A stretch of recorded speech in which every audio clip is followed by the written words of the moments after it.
And welcome to another edition of Kaleidoscope on Channels Television. I'm Anne Nwawadu.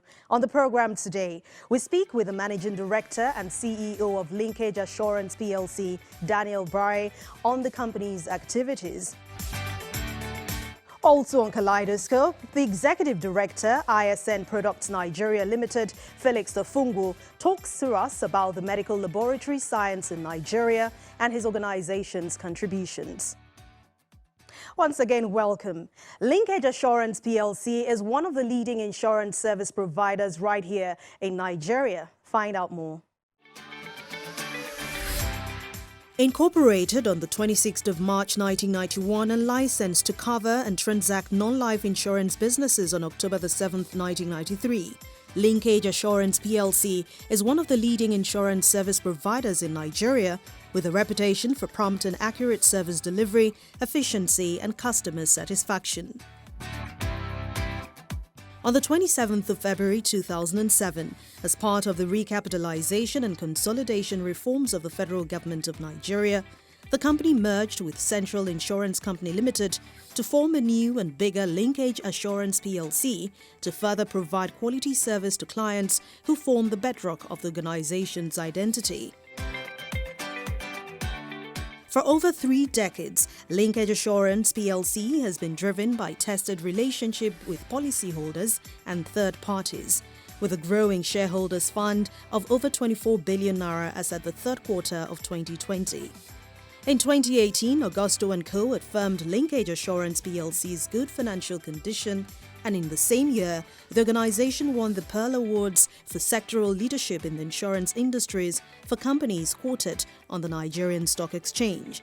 The company offers a full range of insurance services including automobile, property, general accident, health and compulsory insurances, marine, aviation, and much more. Let's discuss the activities and the importance of insurance with the CEO, Mr. Daniel Bray. Over 3 decades in business, what's the story behind this successful journey? Well, thank you very much. Linkage Assurance PLC started as a company which we call composite company, writing both life and non-life business. But sometime in 2007, we sold our life arm. And then we concentrated on general business, which was the area of strength for us. And from then on, of course, the company has picked, in its product selling and product offering. So Linkage is a very strong company financially, and will continue to deliver service. Our strong point is usually claim settlement, which we have been noted for. And that is why the company has grown from strength to strength. What's the experience been like for you since you took over this leadership role in September 2018? For me, it has been very challenging, but I have been in the industry for quite some time. I have played similar role, although in a much smaller company in the past, so it was easy to transit. But it's been quite challenging managing people on a larger scale, and then, of course, running the business during the challenging period. But I can say I'm fulfilled because the results, they say figures don't tell lies. The results have shown that the company is growing from strength to strength. So I'm very happy, and I'm still facing the challenges, especially during this period that the COVID challenge has affected business worldwide. But we are still holding our head above water, so it's been good for me. As a socially responsible organization, it's expected that you are interested in the needs of those around you. How seriously do you take corporate social responsibility at Linkage Assurance PLC? Corporate social responsibility is an important aspect of our business because wherever we operate, we recognize that we need to support the local communities. Well, sometime in 2019, during the Ember months, we supported the Federal Road Safety Corps with a reflective vest. As you know, during that period, the traffic is usually very heavy. And we identified that and we supported them, and they were grateful. That is one major thing that we're happy with, because and we are partnering with road safety in other areas as well, for which they have given us some recognition. So we are happy about that. I see you pay lots of attention to the physically challenged. What's your experience been like in helping bridge the health gap in Nigeria? Firstly, like you said, there's a challenge in that area, and we want to support as much as possible. We've supported various organizations. Through the Kano Heart Foundation, we supported his foundation with donations so that I can help people with heart problems, who do surgeries and all that, both locally and abroad. We have also supported the Down Syndrome Foundation because those are children that are challenged. And it is not easy. Some of those, looking after them could be expensive. So we've supported the Down Syndrome Foundation. We have also supported the Cancer Foundation. Those people who identify that have cancer, we've supported the foundation. We thank them for the role they are playing. It's quite expensive, and we know that. So on our part in Linkage, we'll continue to support them. During the flooding sometime in 2019 in Bayelsa State, we also donated relief materials to the various relief centers. Health materials now, like needs for those people, and then drugs as well. Then we also, during the COVID, through our industry association called the Nigeria Insurance Association, donated money to support the federal government. Then even on our own part, we've had to produce face masks and sanitizers and face shields, and we donated to private schools, secondary schools across Lagos. So we are doing quite a lot in terms of supporting our community by health. But you take special interest in especially basic education. Tell us your experience, your journey, and the impact you're actually making in that sector. Yes, just like the health sector, we also support the education sector. We have also printed exercise books and donated to public and private schools, and we have also made cash donations at one point or the other to support the schools. As you know, especially for the private schools, when you pay fees, when parents pay fees, you pay fees for textbooks and all notebooks, things like that. But where we go to support the schools, I believe that way parents get relief. And I see you don't even leave sports out of the corporate social responsibility initiatives. You have programs you've supported in various ways. Yes, we look at CSRO as an all-encompassing journey for us in Linkage. We've supported, I'm sure you know about this Okpekpe road race in Edo State. We've supported them in the past by being part sponsors. We have also sponsored some sporting activities in Aba Sports Club. We have also sponsored a polo tournament in Bayelsa State, which is also something that we are proud to do because it was the inaugural polo tournament in Bayelsa State. They were opening their polo club, so we did that sponsorship. We also did, not too strong in swimming, but we also gave something for swimming. All sports generally, we will see how we will support all sports, even football. As some say, the NSAS protest actually brought to the fore the need or the importance of insurance. Do you think that's true? Very correct, because during the NSAS protests, as you know, a lot of properties were destroyed, including businesses were affected. Those who had insurance benefited from the insurance. Those who didn't have knew that if they had had one policy or the other, they could have also benefited. So for me, I think it is positive for us. Negative in the sense that we are going to pay claims, but that is the reason why we're in business.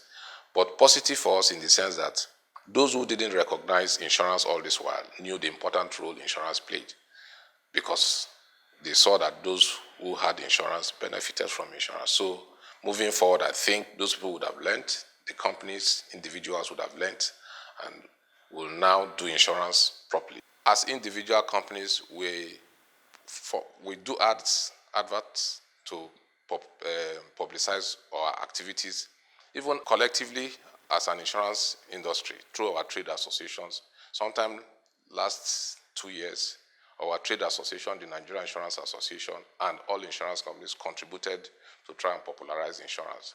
But the challenge we have in the industry is that the penetration level is very low. But through this publicity, we believe that it will improve. And this NSAS, I also think, will also open up, help the insurance industry for the public to know that insurance plays a very vital role in the society for protection of assets. Talking about vital roles, do you think the government is doing enough to help the insurance sector in the country? I think the government is trying, but they can still do more. Firstly, as you know, if you own a car, it is compulsory that you must have a minimum cover, which is called third party, for you to drive your car on the road. Government has made it compulsory. Even at that, you will still find some people not having the insurance. So we just keep engaging with our regulator, the National Insurance Commission, to keep helping us with those aspects of insurance. And they are doing that, I can assure you. But we still need to do more because the penetration level of insurance is low. We still need to do more. So I want to plead with my fellow companies that we should still put more into publicizing our business, because we can only be the ones that will publicize. Nobody is coming to do that for us. So I want to believe that moving forward, for example, companies like Linkage, we have not been too strong in terms of publicity, but hoping moving forward this year we will. You'll be hearing about Linkage more in the press. So talking about moving forward now, actually, that's just one plan. What are your plans for the future, let's say in another decade? What are you looking forward to in your business as Linkage Assurance PLC, and of course in improving your nets or widening your nets in CSR? Well, first, let me start with CSRO. We intend to do more. For Linkage, we are looking beyond. We are thinking of going back into life business, and then all other ancillary businesses that we can by expansion. We are getting to a stage where we believe doing insurance alone will not. Some of our competitors have health HMOs, have investments in HMOs. We also intend to do something like that.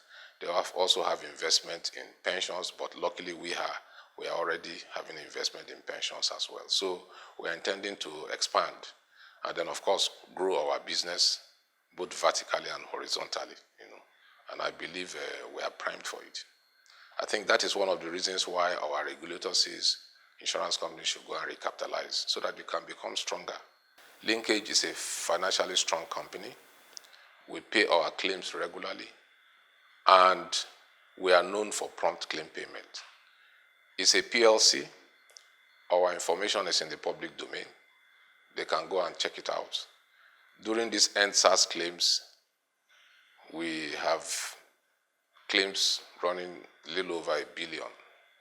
Although we have not fully settled those claims, but there are claims that we have admitted, which means, and we've made reserves for them, which means we're eventually going to pay those claims when all the necessary documentation adjustments have been done.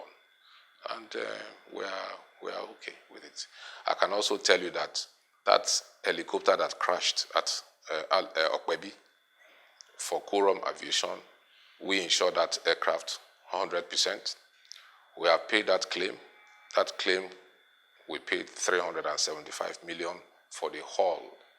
And then for the passenger part of it, we are also going to pay $300,000. The international aviation law that governs it says make a deposit of $30,000. That we are about finalizing, but we've paid the whole claim. And then, of course, if there are other third-party claims for which litigations are going to arise, we will also engage lawyers to discuss, and wherever necessary, we pay those claims as well. So Linkage is very strong. When Kaleidoscope returns in just a moment, we'll tell you about ISN Products Nigeria Limited. Stay with us. Welcome back. You're still watching Kaleidoscope on Channels Television. Let's tell you more about a leading supplier of medical diagnostic products and services in Nigeria. We're talking about ISN Products Nigeria Limited. Incorporated in November 1976, ISN Products Nigeria Limited is a leading supplier of medical diagnostic products and services in Nigeria. The company provides best-in-class products and services that meet or exceed expectations of customers, with a mission to give healthcare practitioners and patients peace of mind through innovative medical diagnostic solutions and a vision to become best-in-class healthcare-focused company in West Africa. The company equips hospitals and health centers with world-class scans, monitors, surgical equipment, theater equipment, ultrasound, patient monitoring systems, renowned diabetes management tools, and much more. ISN Medical's state-of-art medical diagnostic systems and tools enable clients' laboratories generate accurate test results, raising the bar of quality diagnosis and patient care in Nigeria and beyond. The organization currently enjoys partnerships with reputable diagnostic organizations around the world. Till date, ISN Products Nigeria Limited remains the authorized agent and distributor championing large-scale supply of reagent parameters for clinical chemistry and immunology. A household name in medical laboratory science, I asked the executive director, Felix Tofungu, how the business has survived almost half a century. Well, I think we've been fortunate enough to have a very strong team over those years. We're very particular about the people we bring into the company, and we invest a lot in their training and in their development. We've been fortunate also that folks that join ISN tend to stay with the company for quite a while. And I think most of our customers will say that the typical ISN staff is a little bit different from the rest of the folks that they come in contact with, from other suppliers. So we're very proud of the team that we've assembled and that we've kept over the years. I would also say that the quality of our partnerships is also part of that, of our advantage. We partner with companies that are in their own right household names in the medical field, folks like Roche, BD, Mindray. These are global, well-respected, reputable entities that we partner with, and we supply their products here in Nigeria. So that has also been a big part of our success story. And then finally, I would say that we try to do business the right way. I mean, it's really important to us that we run our business according to our core values, customer centricity, integrity, growth and development, performance. And by staying true to our core values, I think we have it has really helped us to register some success over that period of time. And of course, there's also the good fortune, just that, good luck over the years. A lot of times we talk about doctors, we recognize nurses in the medical profession, but medical laboratory scientists, we don't hear a lot about them, if you ask me. But you have an initiative, a platform that gives them an opportunity to be recognized and awarded. What's the driving force behind this initiative? Well, exactly what you said. I mean, we've recognized over the course of our existence as a business that medical lab scientists are sort of the hidden practitioners within the healthcare landscape, and the work that they do is so critical to the overall quality of health outcomes. And we thought it made a lot of sense, particularly with this pandemic, where without lab scientists, there is no measure for the spread of COVID or the numbers associated with the pandemic. The work that they do is so critical to getting all of that information out. So we thought it made a lot of sense to really, one, contribute to improving the stature of the profession by highlighting the contributions that they make to the overall healthcare, of the country and of, frankly, the world. And two, also celebrate quality in medical laboratory practice, along with highlighting their contributions to healthcare. And talking about contributions to healthcare, I mean, they say doing good is good business. What are those initiatives, other ones that you have done to contribute your own quota? Yeah, we're particular about how we contribute and support the various stakeholder groups that we engage. So we started an initiative some years ago where we contribute, or where we devote a certain percentage of our profits every year to two areas. One is CSR related activities, and the other is research and development. On the CSR side, we've partnered with a number of associations over the years. The Diabetes Association of Nigeria is perhaps chief among those. The Association of Medical Lab Sciences of Nigeria is another. And we contribute to several efforts and initiatives that they run throughout the year. I think that really came to bear in last year during the height of the COVID pandemic. And then on the research and development side, not only do we support individual researchers in their research efforts, but we've also partnered with the International Research Center of Excellence, which is based in Abuja, to sponsor and support research studies that they run. And we currently have one, it's a multi-year study that we are partnering with them on, and we're quite proud of that association. Right here in Nigeria, we know the problem of misdiagnosis is still a very huge challenge right here. A lot of people have lost their lives because of this. I know someone who has also personally, but what do you think is the real problem here? Yeah, it's a good question. I think there are several aspects to the problem. So it starts with, I don't think there are enough lab tests being done, right? So the typical interaction, or the way an interaction with a doctor is supposed to happen, is, a patient comes to a doctor, complains about, whatever it is that's ailing him or her. The doctor takes the history, does some physical examination, comes up with a hypothesis as to what might be wrong with the patient. Now, the last stage is that, the doctor is supposed to confirm that hypothesis with lab tests. But unfortunately, many times it ends there, right? After the physical examination and taking the history, the doctor then pronounces, oh, you have malaria or whatever it is. And there's so many diseases that present similar symptoms as malaria or whatever else.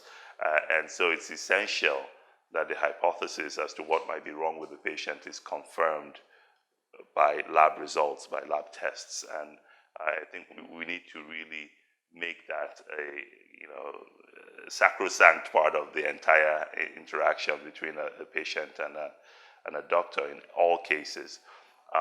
Now, secondly, let's assume then that the doctor actually orders some tests to be run.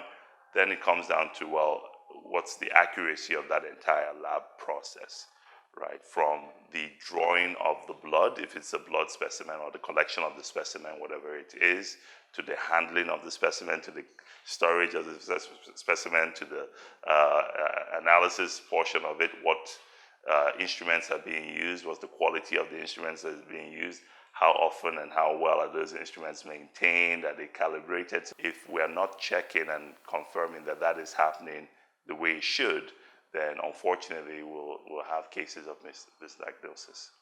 Unlike so many people who travel overseas for greener pasture in their own terms and just stay there, especially those in the medical profession, you had most part of your education abroad, but you came back here to manage this business.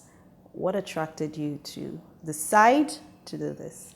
I have an opportunity to run a business that has such a direct impact on the lives and welfare of millions of people, and there aren't many places in the world where one gets such an opportunity. Well, I mean, there are definitely we still have some ways to go when it comes to healthcare in Nigeria, for sure. But I choose to look at that as an opportunity to contribute somehow to furthering our development and supporting our development in healthcare practice. And that excites me. That excites me. Investments in research in the laboratory field in Nigeria is still relatively low, if you ask anyone. What do you think is responsible for this, and what do you think can be done differently? Well, investment in healthcare in Nigeria in general is low, right? I think in 2001 was when the African Union, members of the African Union got together in Abuja and came up with the Abuja Accords, which sort of called for member states to devote 15% of their budget each year to healthcare. And Nigeria was one of the signatories to the Abuja Accords, of course, being the host of the convention. And I don't think since then there has been a year where we have contributed that much of our national budget to healthcare and healthcare related initiatives. I think we hover around 2 to 3% generally. At ISN, what we're doing is, in addition to contributing to several research efforts by both individual researchers and research bodies, we are in the middle of constructing a research lab ourselves, actually, and we hope to launch that this year. Okay, and talking about things that you'll be doing this year, what other future plans do you have in terms of growing your business, of course, especially? I mean, because without making progress in your business, you can't help other people in the society. So tell us those plans you have in the next year, the next 2 years, 10 years, and 40 years. How much time do we have? We have a lot of plans. Yeah, well, we have a lot of plans. I mean, this year, and always really, the focus is always how do we get better at serving our customers. We're looking to supply products outside of our laboratory, our core laboratory products, products that hospitals would need, products that patients could use at home. So a big part of our plans is to expand our product portfolio. We also are looking to increase our distribution footprint across Nigeria and now Ghana, where we also play. We currently have 10 offices across Nigeria. We're looking to increase that to between 13 and 15 this year. And we never stop investing in our people, in our team. And so we have a number of initiatives lined up this year. And then additionally, we plan on launching what we call the ISN Academy this year. The goal is to foster a community of the best laboratory scientists in the world. This is also an opportunity to commend all health workers around the world on the front line. We all appreciate your efforts. This is where we end Kaleidoscope for today. Don't forget, catch up with past editions on youtube.com/channelsweb. I'll see you again next time. I'm Anne Nwawadu. Thanks for watching.